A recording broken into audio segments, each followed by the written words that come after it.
इन्होंने क्या किया, इन्होंने ये नाड़ी देखी अंगूठे से। ध्यान रखिए, रेडियल आर्टरी अंगूठे से क्यों नहीं देखना, लगेगी, इसमें भी लगेगी। होता क्या है, यही नाड़ी आगे कहां जा रही है, अंगूठे में।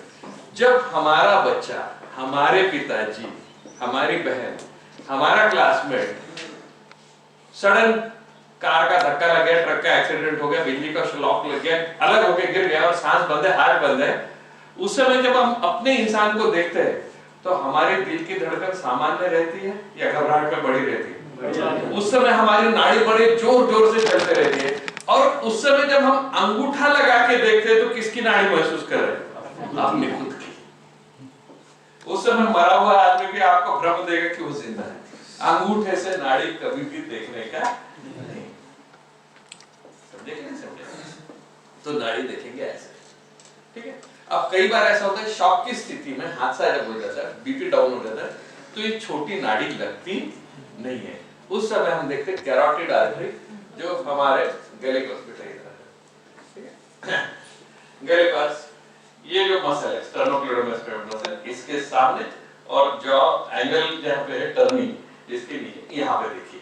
हर कोई देखिए अब अपनी नाड़ी यहाँ पे लग रही है, दोनों तरफ आती है, दिख रही है, लग रही है, नहीं लग रही होगी तो मैं दिखाता हूँ। किसी को नहीं, देखो एकदम से नहीं आएगा, थोड़ा कठिन है, नहीं आ रहा होगा तो आप लोग इनको दिखा देना, ठीक है। किसी को नहीं लगा है, राइट लेफ्ट दोनों तरफ दिख सकती है, देखिए कहाँ दिख रही है आपको, लग रही है कि नहीं लग रही है, लग रही है, एक नहीं लग रही, लग रही, जल्दी से, 2 3, ध्यान रखिए।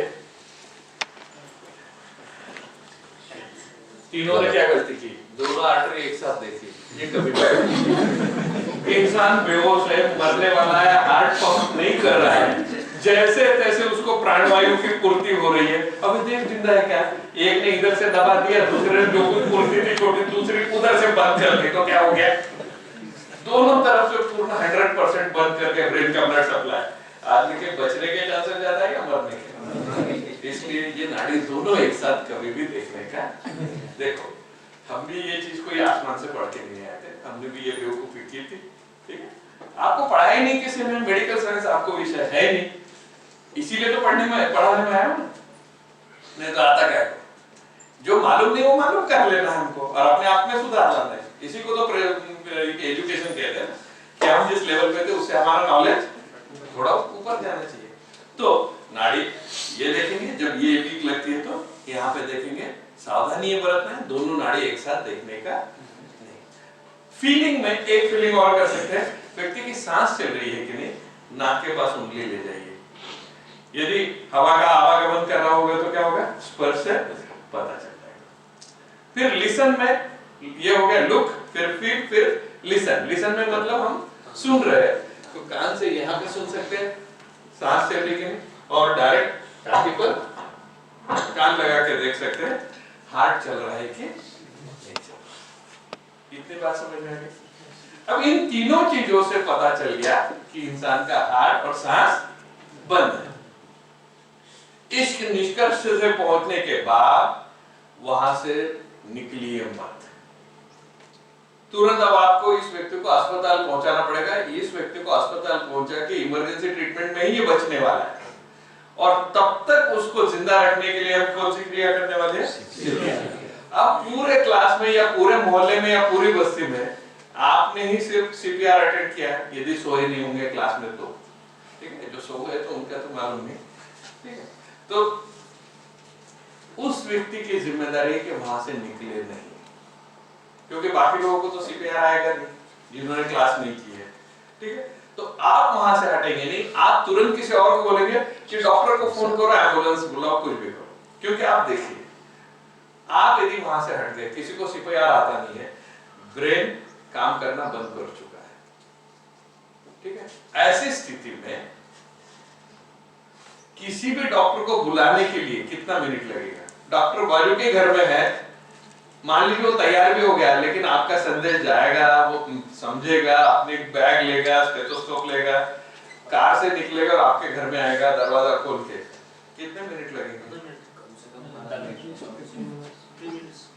3 मिनट से तो ज्यादा ही लगेंगे ना। ये आदमी तो 3 मिनट में मर जाएगा। उसको डॉक्टर आने तक जिंदा रखने की जिम्मेदारी उस व्यक्ति की जिसको सीपीआर आता है। समझे कि नहीं समझे? इसलिए हम सीपीआर शुरू कर देंगे, किसी और को बोलेंगे कि भैया जल्दी से डॉक्टर को बुला के लाओ, इनका हार्ट बंद हो चुका है, एम्बुलेंस को भी कॉल कर देना, और तुरंत फिर अपना काम रहेगा सीपीआर की क्रिया शुरू करना। मतलब पहला काम है लुक, फील, लिसन। इसमें निष्कर्ष आ गया कि हार्ट भी बंद है और सांस भी बंद है। उसके बाद अगली क्रिया क्या होगी हमारी? सीपीआर। सीपीआर के 3 स्टेप्स मैंने बताए थे, कौन से? ए, बी और सी। ए मतलब एयरवे क्लीनिंग।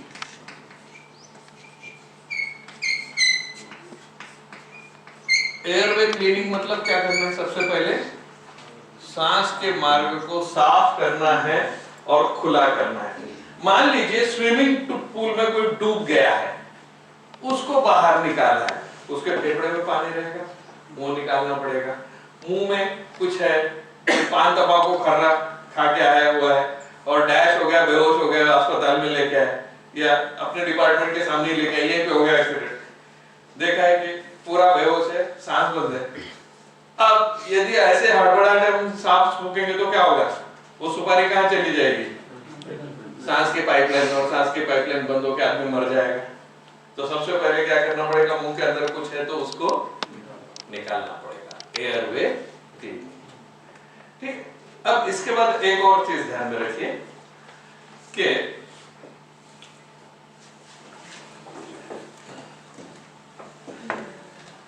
हम गर्दन को जितना पीछे ले जाते हैं उतना अपना सांस का मार्ग ज्यादा अच्छा खुलता है।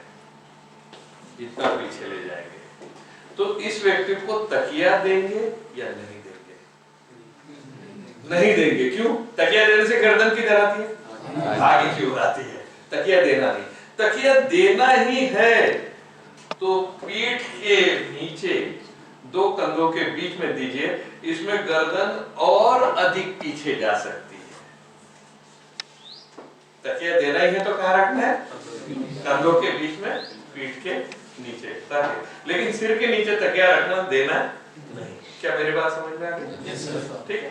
अब ये जब गर्दन को पीछे झुकाते हैं तो कभी कभी हादसा ये होता है कि जबान पीछे पलट जाती है, और जबान पीछे पलट गई तो हमारी पाइपलाइन, सांस की पाइपलाइन को ढक्कन की तरह बंद कर देती है, तो सांस का मार्ग बंद होकर मर जाएगा।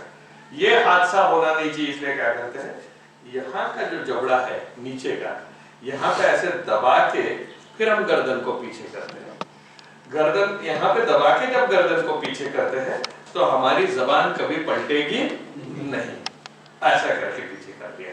इतनी बात समझ में आ गई? और नाक बंद करेंगे और मुंह खोलेंगे। नाक बंद करेंगे और मुंह खोलेंगे। ये हो गया इतना एयरवे क्लीनिंग, मतलब सांस का मार्ग हमने पूरा क्लियर कर दिया। फिर आएगा बी स्टेप, ब्रीदिंग। ब्रीदिंग, लेकिन ये ब्रीदिंग कौन सा है? व्यक्ति का खुद का नहीं है, स्वाभाविक नहीं है, यह है कृत्रिम। यह है कृत्रिम। कृत्रिम मतलब आर्टिफिशियल, क्योंकि यहां पे क्या हो रहा है, व्यक्ति खुद सांस नहीं ले रहा, हम उसको कृत्रिम रूप से सांस दे रहे हैं। ठीक है, आर्टिफिशियल ब्रीदिंग। आर्टिफिशियल ब्रीदिंग देने के लिए क्या करना है? गर्दन को पीछे रखा, नाक को बंद करना है। नाक को बंद नहीं करेंगे तो देखिए सांस के लिए 2 मार्ग है, हवा के लिए 2 मार्ग है। आपने जैसे मुंह लगाकर फूका, यहां से यहां जाने के लिए एक लंबा रास्ता है और यहां से नाक के रास्ते से बाहर भागने के लिए शॉर्टकट है। हवा कौन सा पसंद करेगी? शॉर्टकट। तो फेफड़ों में हवा जाएगी नहीं। तो ऐसा करना है, गहरी सांस भरना है, नाक बंद करना है और मुंह के ऊपर मुंह रखकर सांस फूकना है। सीना खुला हुआ दिख रहा है? नहीं सर। देखा? ये दिखने को बहुत आसान है, करते समय अपने को पता अभी चल ही जाएगा। ठीक है? क्योंकि मैं कम से कम 35-40 हजार बार कर चुका हूँ, इसलिए मेरे लिए आसान है। आपको प्रैक्टिस करनी पड़ेगी, बिना प्रैक्टिस के लिए आता है। अपने डिपार्टमेंट में कभी है ऐसा?